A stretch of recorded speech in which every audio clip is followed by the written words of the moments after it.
Scholars, I'm Mrs. EK, and today we are going to be working with simple compound words. Do you know what a compound word is? Okay. All right, a compound word is made up of two smaller words. So you have a word here that we can use all by itself. We have another word here we could use all by itself. But when we put these together, they can make a new word. This new word is called a compound word. We're going to practice right now. I have a word here. What word is this? Sun, absolutely. So I'm going to be adding some other words to the word sun, and we're going to make compound words. The first word we're going to add is set. So we have sun, set. What word do we have? Sunset, nice. And this is when the sun is going down in the sky, right? We're going to change the word set to the word rise. What's our new word?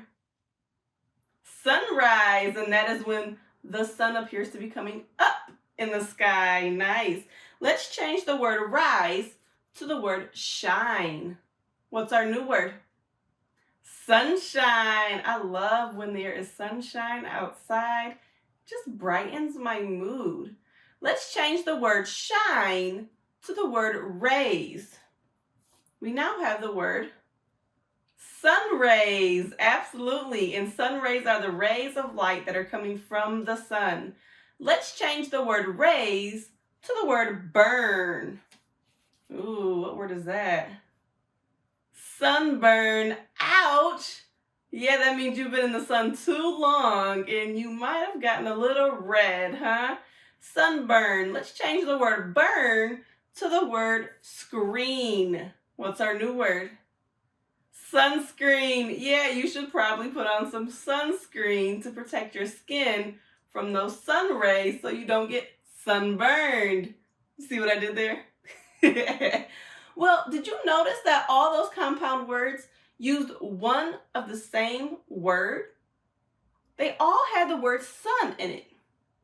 But every time I changed the second word, the meaning of our compound word changed.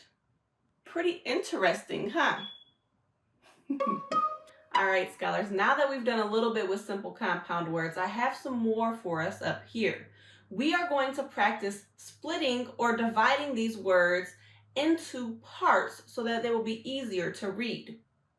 When we are working with simple compound words, the rule is just to divide or split after the first word. So that's what we're going to do here. We're going to find the first word, split it apart, figure out what the two word parts are, and then we will know what the compound word is. You ready? All right, scholars, so we are going to look through the word. When you see a word together, we're going to stop, split it apart, and then figure out what the word is. All right, so as I look, I can see the word rain. Rain, so I'm going to split that apart. I have rain, storm. What word is that? Rainstorm. Oh, that was easier. Okay, let's look at our next word over here. All right, I'm going to follow until I can find a word. Dust. I see the word dust, so I'm going to split it after dust. Okay, so now we have dust pan. What word? Dustpan. Yeah. All right, let's go over here. I'm gonna go until I find my first word. I see the word car. All right, so I have car. D, b, d, b. That doesn't go together well, does it? I know d board is not a word by itself. So I'm gonna have to move that D over because I know if I move the D over, that'll make the word card. That makes more sense. So our first word wasn't car, it was card. Now we have card, board. What word? Cardboard. Yeah. All right. Follow until we find our first word. House. First word is house. So we have house, work. What word? Housework. Yeah, like doing your chores. And then until you see your first word, boom, there it is, foot. I have football. What word? Football. Nice job, scholars.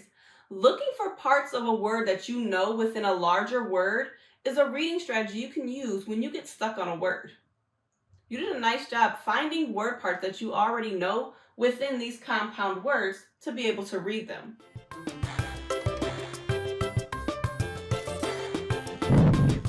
Okay, scholars, do you have your paper and something to write with ready? All right, let's go ahead and draw a line down the middle of our paper, like so, giving yourself 2 columns. One side, we're going to write compound word. On the other side, we're going to write not a compound word. All right? So compound word.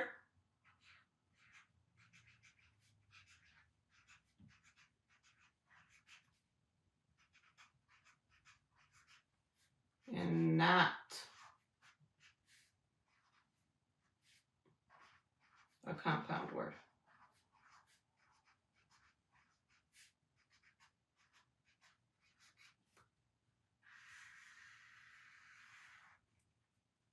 Your paper should look something like mine.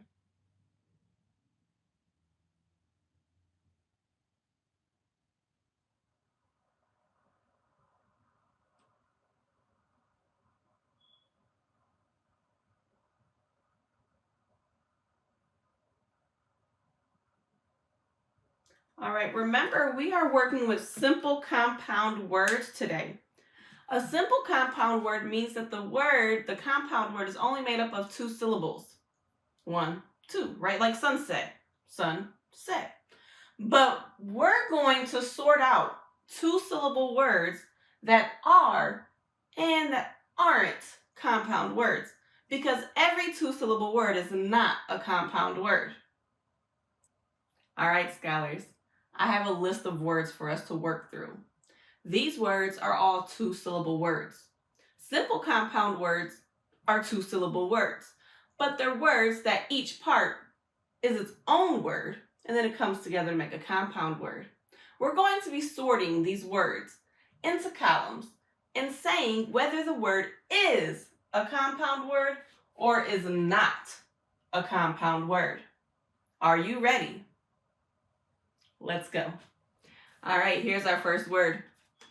The word is hanging. Hanging. Is hang a word all by itself? Yes, it is. Is ing a word all by itself? No, it is not. So can hanging be a compound word? No, it can't, because both parts need to be a word by itself. Hang is a word, but since ing is not a word, this is not a compound word. I'm going to hang it up on the not a compound word side. Let's try another one. Here's a word. Wheelchair. What word? Wheelchair. Okay. Is wheel a word all by itself? Yep. Is chair a word all by itself? Ding, ding, ding. Yes, it is. So is wheelchair a compound word? Yes, it is. Absolutely, because both parts are words by themselves, but when they come together, it makes a compound word. All right, I'm going to speed this up. Are you ready? We have protect. What word? Protect. Nice. Is pro a word all by itself? Is tect a word all by itself? No, it is not. So since they are both, remember, both of the parts have to be words. Pro is a word, but is tect a word? So is this a compound word? No, it is not. Remember, both parts have to be words in order for it to be a compound word. All right, here we go. Mailbox. What word? Mailbox. Nice job. Is mail a word all by itself? Yes, it is. Is box a word all by itself? Yes, it is. Is mailbox a compound word? Ding, ding, ding. Yes, it is, because both parts are words by themselves. And so it's a compound word. All right, here we go. We have baseball. What word? Baseball. Nice job. Is base a word all by itself? Yes, it is. Is ball a word all by itself? Yes, it is. Is baseball a compound word? Ding, ding, ding. Yes, it is. Nice. All right, here's our next word. Report. What word? Report. Okay. Is re a word all by itself? And is port a word all by itself? Yes, it is. Is report a compound word? No, it is not, because re was not a word all by itself. Report needs to be on not a compound word side. Report, not a compound word. All right. I have Sunday. What word? Sunday. All right. Is sun a word all by itself? Yes, it is. Is day a word all by itself? Yes, it is. Is Sunday a compound word? Yes, it is. Sunday is a compound word. All right, here we go. I have thunder. What word? Thunder. Ooh. Is thun a word all by itself? Is der a word all by itself? No. Is thunder a compound word? You're right. No, it is not. Neither one of those parts was a word all by itself, so thunder is not a compound word. All right, scholars. We got puddle. What word? Puddle. Okay, is pud a word all by itself? Nope. Is dull a word all by itself? Is puddle a compound word? No, it is not. Neither one of those were words by themselves. It is not a compound word. All right, scholars, here's our last one. We have backpack. What word? Backpack. Okay. Is back a word all by itself? Yes, it is. Is pack a word all by itself? Yes, it is. Is backpack a compound word? Ding, ding, ding. Yes, it is. Backpack. Each part is its own word, but together, it's a compound word. Nice work, scholars. This program is made possible in part by the Michigan Department of Education, the State of Michigan, and the W.K. Kellogg Foundation. Additional support by viewers like you. Thank you.